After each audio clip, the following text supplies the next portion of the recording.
El día de hoy vamos a iniciar con uno de los cursos más importantes, que es el curso de filosofía. Sé que en los colegios estatales no se lleva mucho este curso, pero es uno de los más importantes y uno de los más hermosos, porque gracias a la filosofía nosotros vamos a comenzar a preguntarnos, a interrogarnos acerca del origen de la vida, el por qué existimos y para qué estamos aquí. Preguntas muy esenciales que a lo largo de todo este tiempo los filósofos lo han tratado de resolver.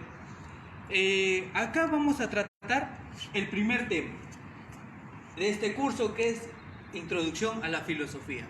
Bueno, mi nombre es Roberto Alejandro Zipán Cántaro. Conmigo van a llevar este curso. A ver, iniciemos. Vamos a iniciar por lo que es la etimología de la palabra filosofía, desde dónde se origina. A ver, la palabra filosofía viene de dos vocablos griegos, uno que es pilos y otro que es sopía. Pilos viene a ser amor o deseo y sopía es sabiduría.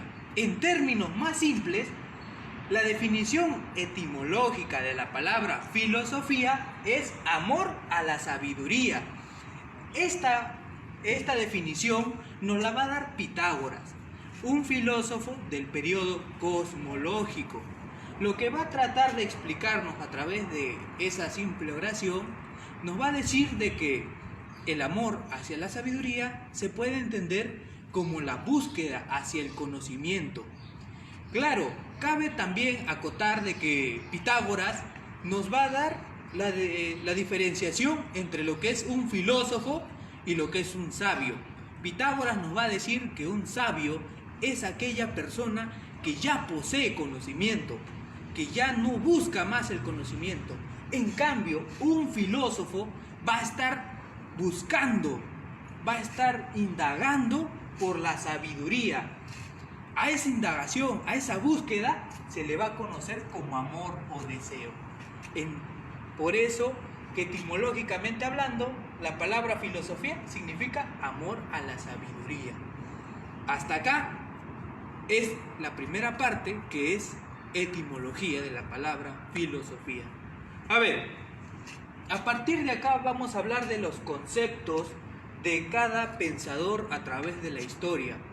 Cabe acotar de que la palabra filosofía no tiene una definición exacta, sino que a través de la historia los distintos pensadores van a dar su propia interpretación a lo que es la filosofía para ellos.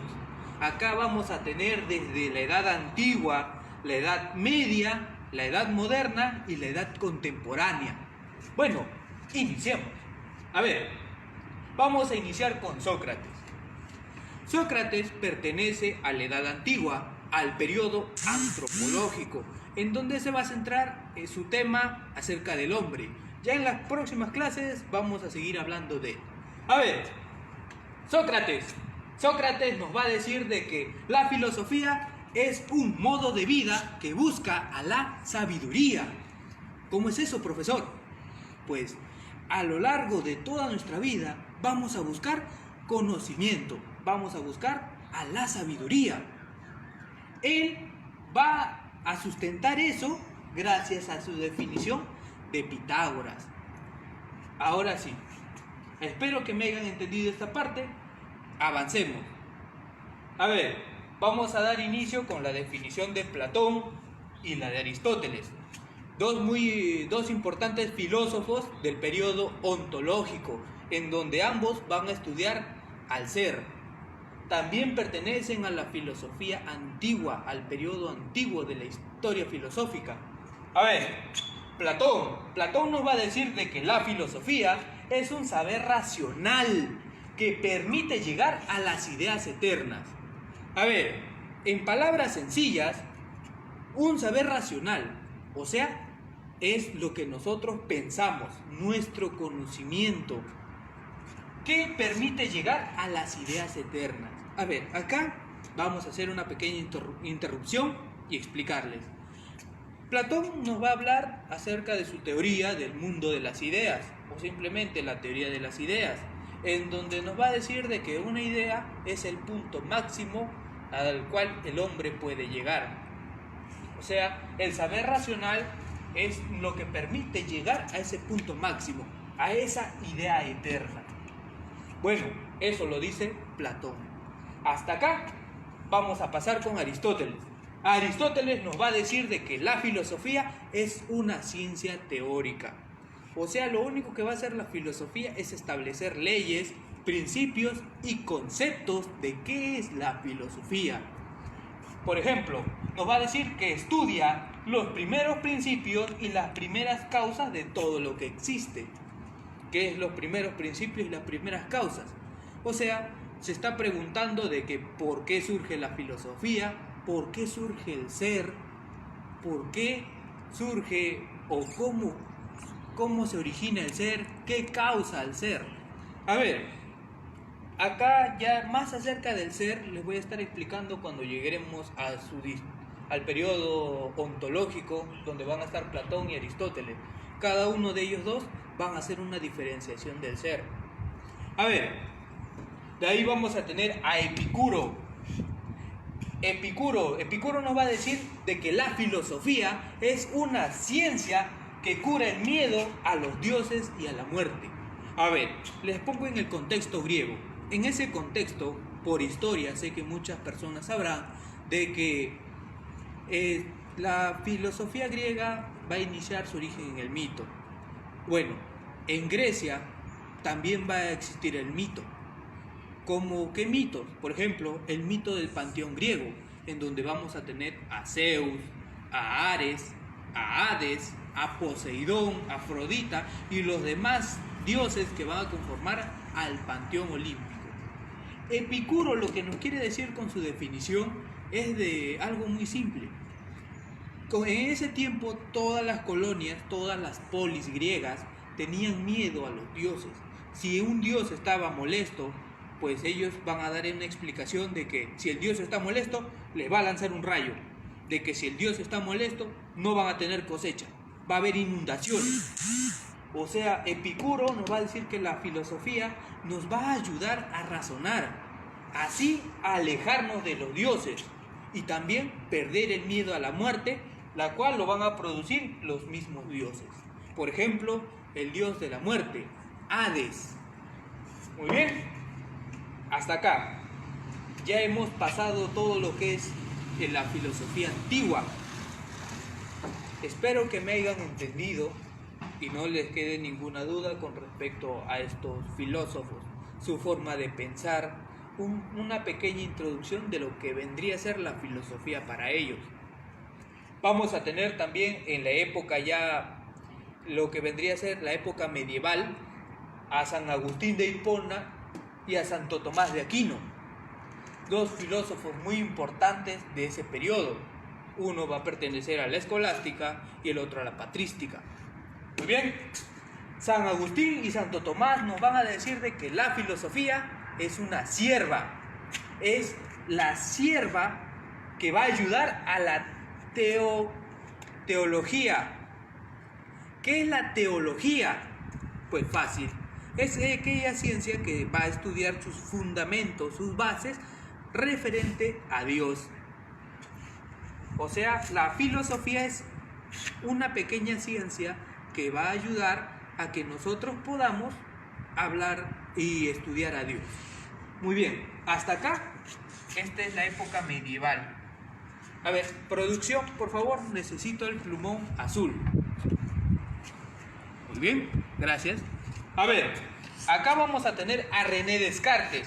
René Descartes, ya filósofo de la Edad Moderna, nos va a decir de que la ciencia es la raíz de las demás ciencias. Para esto, René Descartes nos va a dar un ejemplo. ¿Cuál es ese ejemplo? Pues muy fácil. Nos va a dar el ejemplo de un árbol. A ver, de un árbol. Muy bien. Acá en este árbol vamos a tener tres principios fundamentales. En la raíz vamos a encontrar a la filosofía. Por eso nos va a decir René Descartes de que la filosofía es la raíz de las demás ciencias. En el tronco vamos a encontrar a la física, aquella ciencia que a través de experimentos, que a través de leyes, que nos lo va a proporcionar en algunos casos Sir Isaac Newton, va a dar origen concreto a las cosas. Y en las ramas, en la copa, se va a encontrar a la moral. ¿Qué es la moral? Pues fácil. La moral son las acciones buenas o malas que nosotros vamos a desarrollar a lo largo de nuestra vida. Ese es el ejemplo que nos da René Descartes. Ahora sí, prosigamos. Bueno, vamos a seguir con Francis Bacon. Francis Bacon nos va a decir de que la filosofía no es ciencia. Nos va a decir de que la filosofía es un conocimiento de los principios inmutables. Francis Bacon va a basar ese concepto en la definición de Aristóteles. Va a ser un principio, un origen, el cual no va a cambiar. Todo va a permanecer constante, no cambia. La palabra inmutable es sin movimiento, sin cambio, sin transformación. A ver, de ahí vamos a pasar a Immanuel Kant. Por favor, necesito que que producción me pase la mota. Bueno, se les ha olvidado la mota, producción. Esto nomás me han alcanzado. A ver, avancemos. Bueno, para estudiar a Immanuel Kant nos tenemos que avanzar a lo que es la época moderna. Immanuel Kant nos va a decir que la filosofía es una ciencia crítica y racional que fundamenta a las demás ciencias. ¿Cómo es eso? A ver, déjenme explicarles. Ya hemos estudiado a René Descartes. René Descartes va a pertenecer al racionalismo, que para ellos todo va a estar originado en base a la razón, a nuestro pensar. Y también vamos a tener al empirismo. El de acá no he colocado ese filósofo, pero es John Locke el que va a fundamentar todo eso. Ambos, va a haber un filósofo llamado Immanuel Kant que va a juntar estas dos teorías, el racionalismo, que se basa en la razón, y el empirismo, que se basa en la experiencia, en los sentidos, para tener un conocimiento. Cuando se juntan estos dos vamos a tener el criticismo. Criticismo viene a juntar el racionalismo y la experiencia, la razón y la experiencia. ¿Quién lo va a hacer? Immanuel Kant. Por eso nos va a decir que es una ciencia crítica y racional, que fundamenta, que ayuda a las demás ciencias a tener otras características muy esenciales, como por ejemplo la economía, la geografía, entre otras ciencias. Muy bien, avanzamos a George Hegel. Hegel nos va a decir de que la filosofía es un saber absoluto. O sea, la filosofía va a abarcar todo. Claro, cabe acotar que Hegel, Wolff, Carlos Marx y los demás ya van a pertenecer a lo que es la época contemporánea, una época más actual, más moderna. A ver, acá vamos a tener a Wolff. Wolff nos va a decir de que la filosofía es la ciencia de las cosas imposibles. Cabe acotar que Wolff también va a tener parte de estudios en lo que es la probabilidad. Así que Wolff va a medir lo que es la probabilidad para así decirnos de que la filosofía va a estudiar cosas imposibles, cosas que no suceden en la vida cotidiana, cosas que prácticamente un ser todopoderoso que creó el mundo, para Wolff no va a existir. De ahí vamos a tener a Carlos Marx. A ver, para entender a Carlos Marx, cabe acotar de que su pensamiento es un poco complejo. ¿Por qué? Carlos Marx nos va a decir de que la filosofía es una actividad o praxis que transforma la sociedad y modifica a través de una revolución. Claro, nosotros vamos a tener varios tipos de periodos en cómo clasificar la historia. Bueno, la clasificación de Carlos Marx de la historia va a iniciar como lo que es la comunidad primitiva, pasando por el esclavismo, llegando a la que es la etapa feudal, luego a lo que vendría a ser el capitalismo, hasta llegar a un posible comunismo y socialismo. A ver, hasta acá, esto de acá ha sido una transformación social a través de muchas revoluciones. Por ejemplo, para llegar a la época feudal, a lo que vendría a ser el capitalismo, han tenido que surgir la primera, segunda y tercera revolución industrial. Incluso se está hablando de una posible cuarta revolución industrial actualmente. A ver, espero que me hayan entendido con respecto a lo que es Carlos Marx, ya que esto de acá tiene que abarcar otra clase muy aparte, muy especial, que es la época contemporánea. Cada filósofo se va a estudiar desde su determinada época. Vamos a estudiar a la época antigua, medieval, moderna y contemporánea. Espero llegar a terminar con todos los filósofos de todas esas épocas. Muy bien, ahora avanzamos a Edmund Husserl. Edmund Husserl nos va a decir de que la filosofía es una ciencia estricta en esencias, en el punto exacto del cual por qué nosotros existimos. A ver, la esencia del hombre no se sabe actualmente cuál es. Claro, cada filósofo también va a dar una explicación de qué es la esencia del hombre. Muchos dicen que el hombre sirve simplemente para trabajar, como por ejemplo Carlos Marx. También vamos a tener grandes aportes de Federico Engels, y Husserl se va a inspirar en ellos dos. Ahora avanzamos a lo que es Bertrand Russell. Bertrand Russell nos va a decir de que la filosofía es un saber intermedio. Es un saber intermedio. A ver, este gráfico es muy conocido. Sé que no lo he dibujado perfecto, pero a ver, este es el ejemplo más claro. Acá vamos a encontrar a la filosofía en el medio entre lo que vendría a ser lo que es la ciencia, lo que es la ciencia y lo que vendría a ser la teología, la adoración al Cristo, a Dios, perdón. Es un saber intermedio porque va a combinar lo que es la creencia de Dios y lo que vendría a ser los puntos básicos o los elementos básicos de la ciencia. Así que se va a apoyar en ambas, pero no va a pertenecer a ninguna. A ver, muy bien. Hasta acá hemos estudiado a estos filósofos. Ahora pasamos a uno de los que van a aportar en lo que es la lógica contemporánea, a Ludwig Wittgenstein. Él nos va a decir de que la filosofía es una actividad esclarecedora del lenguaje.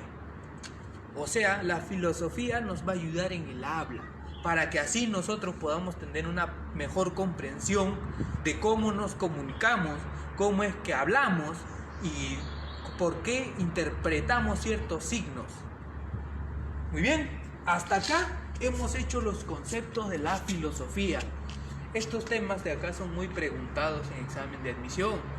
También se va a ver mucho en la interpretación que los profesores tienen que dar en el colegio. Sé que actualmente los profesores ya han dejado de lado el curso de filosofía, pero hago una pequeña reflexión para que todavía sigan incentivando a los alumnos y así puedan aprender este hermoso curso. Muy bien, ahora vamos a llegar a lo que es el origen de la filosofía. Claro que vamos a tener dos tipos de origen, el origen natural y también el origen histórico. A ver, el origen se va a caracterizar por ir más allá del mito, por ser más allá del mito. Se va a caracterizar por ya interrumpir la parte mitológica de todo el periodo griego. Antes quizás se creía, como ya les venía explicando, en Zeus, en Cronos, en los demás dioses del panteón olímpico. Pues va a haber un primer filósofo que se va a conocer como Tales de Mileto. Él va a dejar atrás el pensamiento mítico, el pensamiento de los dioses, para así poder iniciar el pensamiento filosófico. a dar un origen, una interpretación más científica basándose en un principio. ¿Cuál vendría a ser su principio? También conocido como Arjé, el agua.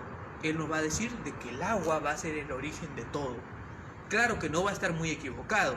Ya cuando lleguemos al periodo cosmológico, les voy a explicar por qué Tales de Mileto no estaba muy equivocado. A ver, bueno, Tales de Mileto nos va a plantear lo que es el origen histórico o cronológico, en donde nos va a decir de que la filosofía nace en Grecia, específicamente en lo que vendría a ser las costas griegas de Jonia, en el puerto de Mileto. Muchos dicen de que Mileto es una ciudad, de que Mileto solo fue un pueblo. Específicamente no se sabe con certeza cómo se estableció geográficamente Mileto, pero se tiene una pequeña idea. En donde que vendría a ser actualmente Turquía en el siglo VI antes de nuestra era. Bueno, en algunos libros se puede apreciar que es el siglo VII, pero no hay ningún inconveniente. Es un periodo de transición. No crean que de la noche a la mañana Tales de Mileto pensó que el principio de todo es el agua. No fue así, sino que va a ser un periodo de transición donde poco a poco Tales de Mileto va a ir incentivando a los demás pensadores como Anaximandro, Anaxímenes, a que lo aportaran con nuevas teorías, con nuevos pensamientos, para que así la filosofía siga creciendo. Muy bien, ese es el origen histórico, también conocido como origen cronológico. De ahí vamos a tener el origen natural y el origen circunstancial. Esto de acá va a ser interpretado por varios filósofos. Por ejemplo, vamos a tener a lo que es Platón, Aristóteles, René Descartes y Karl Jasper. Claro que me falta también la de Carlos Marx. A ver, a Platón. Platón nos va a decir de que la filosofía se origina gracias al asombro. ¿Cómo es eso? A ver, les pongo un ejemplo. Un día, caminando por el campo, justo ocurre una tormenta eléctrica. ¿Qué va a suceder? Va a caer un rayo delante de Platón y ese rayo va a partir ese árbol. Platón, ¿qué va a hacer? Va a comenzar a pensar de por qué, asombrado, asustado, pasmado, ¿por qué pasó eso? ¿Acaso yo he molestado a Zeus? ¿Acaso un otro ser sobrenatural ha provocado eso? Eso comenzó a indagar Platón. Así hasta poder crear la teoría del mundo de las ideas, hasta poder seguir avanzando con sus teorías del conocimiento, con sus teorías filosóficas. Y gracias a eso se va a originar la filosofía, gracias al asombro de ese producto de ese rayo. Eso nos lo explica Platón. Claro que también vamos a tener a Aristóteles. Aristóteles nos va a decir de que no es el asombro, es la admiración, en su obra Metafísica. Ahí nos va a explicar de que un día caminando por el campo, él va a encontrar una bonita, hermosa flor que se va a caracterizar por su belleza, por su brillante color rojo, color carmesí y un espléndido aroma que Aristóteles jamás había olido, jamás había podido presenciar tan hermoso aroma. ¿Qué iba a suceder? Pues muy simple. Aristóteles se va a quedar echado pensando en esa hermosa rosa, admirando esa hermosa rosa. Su admiración va a ser tan grande de que 3 horas le va a tomar poder pensar del por qué esa rosa fue tan hermosa, por qué esa rosa pudo ser así, por qué esa hermosa rosa tuvo ese brillante color, por qué esa rosa tuvo ese hermoso aroma. Bueno, esa es la parte que nos va a explicar Aristóteles en su obra Metafísica acerca de la admiración. Después vamos a tener a René Descartes. René Descartes nos va a decir de que no se origina ni con el asombro ni con la admiración, sino se va a originar con la duda. La duda va a ser el origen de toda la filosofía, según René Descartes, ya que la duda nos va a permitir obtener ideas claras, ideas concisas de qué es la filosofía, de cómo se originó la filosofía y poder así indagar más conceptos, como por ejemplo, gracias a esta duda, el hombre siempre va a tener dos opciones. Por ejemplo, en tu desayuno te pueden ofrecer lo que vendría a ser la leche y el café. Tú vas a dudar, o tomo la leche o tomo el café, o tomo la leche o tomo el café, hasta que una de esas te vas a decidir una idea clara. Bueno, me tomo la leche. Esa vendría a ser una idea clara cuando tú tomas una decisión. En resumen, de ahí vamos a tener a Karl Jasper. Karl Jasper nos va a decir de que la filosofía se da gracias a las situaciones límite. ¿Qué son las situaciones límite? Pues muy simple, es cuando nuestra vida como seres humanos corre peligro. Karl Jasper nos lo explica que se puede dar en situaciones de guerra, pero también no solo en situaciones de guerra, sino cuando nuestra vida corre un peligro. Este es el ejemplo de que todo estudiante ha pasado, salvo que sea muy aplicado, es de que cuando tú vas a recibir tus notas, tú tienes miedo. Tienes un miedo terrible cuando tu mamá regrese con tu libreta. ¿Por qué? ¿Qué habrás hecho para que tengas ese miedo? Pero eso se va a deber y vas a tener esa sensación que va a ser una situación límite, y eso es donde nuestra vida va a correr peligro. Así que escóndanse si es que alguna vez le ha pasado eso, y acuerden de que eso lo va a plantear Karl Jasper, porque gracias a eso nosotros vamos a tener fracciones de segundo para pensar qué hacemos. En el caso de, como les decía, de nuestra mamá, cuando regresa con nuestra libreta, o tenemos dos opciones: o irnos a esconder debajo de la cama, o afrontar sus notas. También en el caso de guerra, en tomar la decisión si ir a la guerra o no ir a la guerra, si salvar tu vida o no salvar tu vida, si asesinar o ser asesinado. Son preguntas que para Karl Jasper van a dar el origen de la filosofía. También vamos a tener a Carlos Marx. Bueno, para Carlos Marx va a ser a través de un proceso de producción, un proceso de cambio que se va a dar a través de la historia. Bueno, eso ya lo explicaremos más adelante. O sé que quizás el profesor o profesora de historia ya se los explicará. Bueno, acá vamos a avanzar con las actividades humanas. ¿Qué son las actividades humanas? Pues fácil, es la respuesta que tiene el ser humano hacia un estímulo. Puede ser un estímulo como su ambiente, el espacio en el cual tú te rodeas, o simplemente un estímulo producto de otra persona. Acá vamos a tener entre una de las actividades humanas a la actividad pragmática. La actividad pragmática nos va a decir de que siempre tenemos que buscar la mejor utilidad de las cosas. Lo útil, siempre que vean la palabra útil, va a ser necesariamente una actividad pragmática. Por ejemplo, este caso sé que le va a suceder a casi todas las amas de casa. Cuando van al mercado, van a llevar poco dinero. Sé que una ama de casa no lleva para hacer las compras más de 20 soles, 30 soles. Ya si lleva 50 soles es rica, pero ya si lleva 20 o 30 ya está moderada.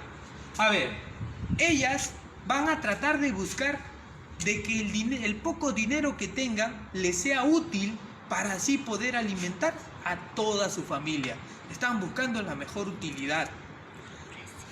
Muy bien, avanzamos a lo que es la actividad moral. La actividad moral nos va a calificar las acciones, sean buenas o sean malas. O sea, si tú eres niño o si tú eres una niña, sé que quizás en algún momento habrás hecho un berrinche y tu papá te habrá castigado. Tu papá, para ejecutar el castigo, ha tenido que usar su moral para decir: mi hijo se está comportando de una manera mala, de una manera negativa, o sea, merece un castigo. Pero si tú eres un buen alumno, Si tú recibes buenas notas, tu papá ya no te va a castigar, no va a tener una calificación mala de ti, sino va a tener una calificación buena, una calificación positiva. Eso es la actividad moral, la actitud moral. Ahora avancemos a lo que es la actitud estética. La actitud estética se va a basar en la admiración por la belleza. Por ejemplo, si ustedes ven un cuadro o la Mona Lisa, van a apreciar la belleza de la mujer. Si en cambio, en el caso de los varones, no solo necesariamente tienes que apreciar un cuadro, tienes que admirar una flor. También hay belleza en el fútbol, en los deportes, en el ballet, por ejemplo. Incluso cuando Messi quizás se lleva a todos los defensas y mete un gol, ahí también está la actitud estética, porque tú estás apreciando y estás admirando el gol que acaba de ser Messi. Muy bien, ahora pasemos a la actitud religiosa. La actitud religiosa nos va a decir de que todo es creación divina, todo ha sido generado por Dios. Desde que nosotros nos persignamos hasta que incluso nosotros oramos todas las noches, estamos haciendo actitud religiosa porque estamos aceptando a un Dios todopoderoso. Bien, a ver, la actitud científica. La actitud científica se va a caracterizar por ser selectiva, por estudiar una cosa a la vez. A ver, por ejemplo, vamos a tener a la economía. ¿La economía qué va a estudiar? La escasez, cómo nosotros podemos hacer que los recursos que son escasos tengan un mejor beneficio. La geografía, ¿qué va a estudiar? El espacio geográfico. A ver, ¿qué más? La literatura va a estudiar las obras literarias. Y así sucesivamente. Toda ciencia va a estudiar una sola cosa. En cambio, la filosofía, la actitud filosófica va a estudiar al ser, pero también va a ayudar a las demás ciencias a usar su razón. Ya gracias a eso, también se le va a considerar a la filosofía como madre de todas las ciencias. La filosofía va a tener también dos actitudes o dos subactitudes, que va a ser la actitud académica, que se va a caracterizar por ser sistemática y metódica, va a seguir un procedimiento específico. Claro que también vamos a tener lo que es la actitud espontánea, en donde se va a caracterizar por ser ya asistemático y ametódico. La actitud académica, ¿en dónde se va a desarrollar? Pues en un laboratorio, en un aula, en muchos lugares en donde haya un profesional que los guíe. En cambio, la actitud espontánea se da en la calle, cuando tú estás caminando y te preguntas acerca de algo. También se va a dar en específico en las situaciones límite. Ya les expliqué acá con Karl Jasper qué son las situaciones límite. Las situaciones límite, no se olvide, que es simplemente cuando el hombre corre peligro. Va a permitir de que el hombre genere preguntas y haga filosofía. Muy bien. Acá pido por favor a producción de que me pase el plumón negro ahora para seguir avanzando. Producción, ¿cuánto tiempo vamos? Media hora. Media hora. Muy bien, todavía tengo tiempo. A ver. Bueno, hasta acá hemos hecho toda esta parte que es los conceptos, la etimología, el origen y las actividades humanas. ¿Qué nos falta? Pues fácil, la razón de por qué a la filosofía se le diga madre de todas, bueno, de casi todas las ciencias. Acá vamos a tener a lo que son las disciplinas filosóficas, lo que son las disciplinas.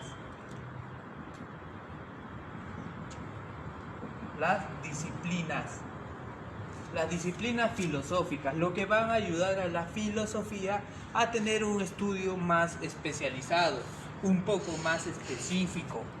A ver, muy bien, acá vamos a tener a distintas disciplinas y las vamos a hacer mención. ¿Cuáles son? A la ontología,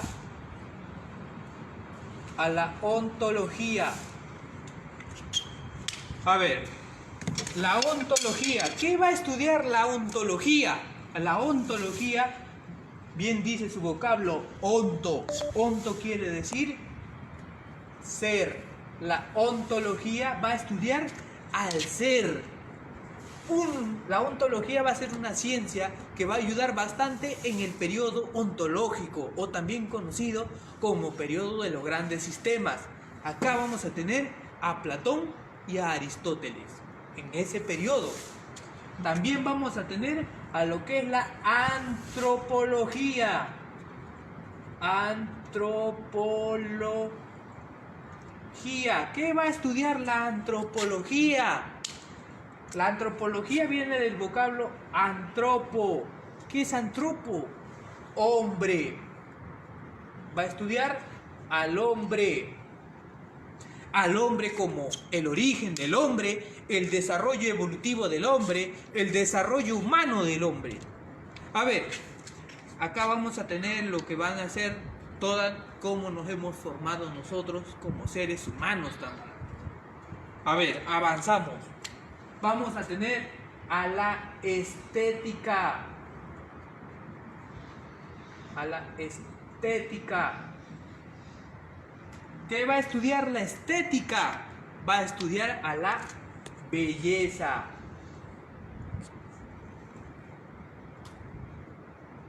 Va a estudiar todo lo que es bello, lo que es hermoso. Claro, ojo, utilizando el método de la percepción. Bueno, acá les voy a explicar algo. A ver, yo por ejemplo, sé que quizás no soy una persona tan bella, pero ese es el concepto de cada persona. Acá, la belleza va a ser vista desde el punto de vista de cada persona. Por ejemplo, si tú alguna vez vas a tener un enamorado, o si ya tienes tu enamorado, esa persona va a ser la persona más bella del mundo para ti. Pero quizás para mí no sea la persona más bella del mundo. Quizás la persona más bella del mundo para mí sea mi mamá. Aprovechando esto, un saludo para todas las madres, porque mañana va a ser su día. Feliz día también a las mamás. A ver, avancemos con las disciplinas filosóficas. Vamos a tener a lo que es la moral. Lo que es la... Perdón. Acá un lapsus brutus. Vamos a tener a la ética. A la ética. La ética, ¿qué va a estudiar? La ética va a estudiar a la moral. A la moral. ¿Y qué es la moral? Pues fácil. La moral, como ya les había explicado en las actitudes humanas, son las acciones buenas o malas, injustas o justas que realiza el hombre. Son las decisiones que va a tomar también.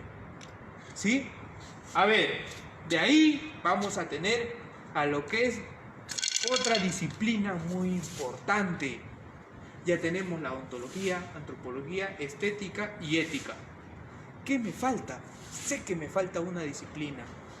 Pues fácil, me faltan las disciplinas que van a estudiar el conocimiento. Vamos a tener dos. A la gnoseología. ¿Qué va a estudiar a la gnoseología? ¿Qué estudia la gnoseología? Pues el conocimiento. El conocimiento. Pero también va a tener una subrama. ¿De cuál estoy hablando? De la epistemología. Epistemología. ¿Qué estudia la epistemología? La epistemología va a estudiar a la ciencia. A la ciencia. A ver, la gnoseología se va a desarrollar durante la época moderna. En cambio, la epistemología durante la época contemporánea. Acá se va, en lo que es la gnoseología, va a dar origen. Se va a preguntar las características, origen, conceptos de lo que es el conocimiento.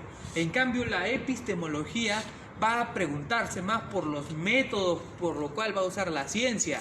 Actualmente conocemos varios: el método inductivo, deductivo, el método científico, método experimental, método analítico, método descriptivo y muchos métodos más que van a ayudar a la epistemología, a la ciencia.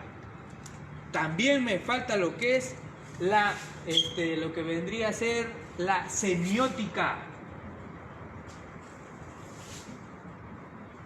La semiótica.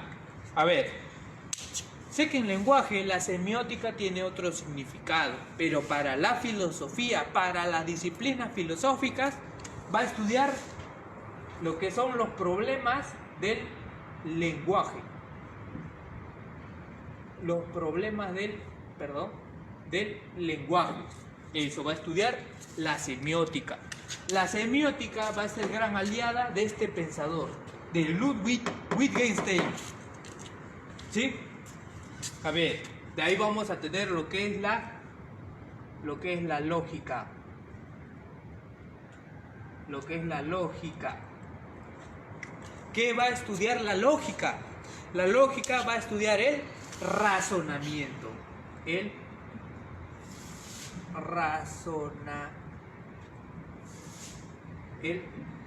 razonamiento. La forma de cómo pensamos, cómo llegamos a una respuesta. Van a haber varios tipos de razonamiento. Sé que ustedes, como estudiantes de colegio, o quizás me escuchen incluso preuniversitarios, sé que muchos de ustedes van a llevar el curso de lo que es lógica, lo que es el razonamiento matemático, razonamiento verbal. O sea, su forma de cómo piensan ustedes. Eso va a ayudar a que su mente se agilice un poco más. Y bien, estas de acá son algunas de las disciplinas filosóficas que van a dar carácter a que la filosofía se conozca como madre de todas las ciencias.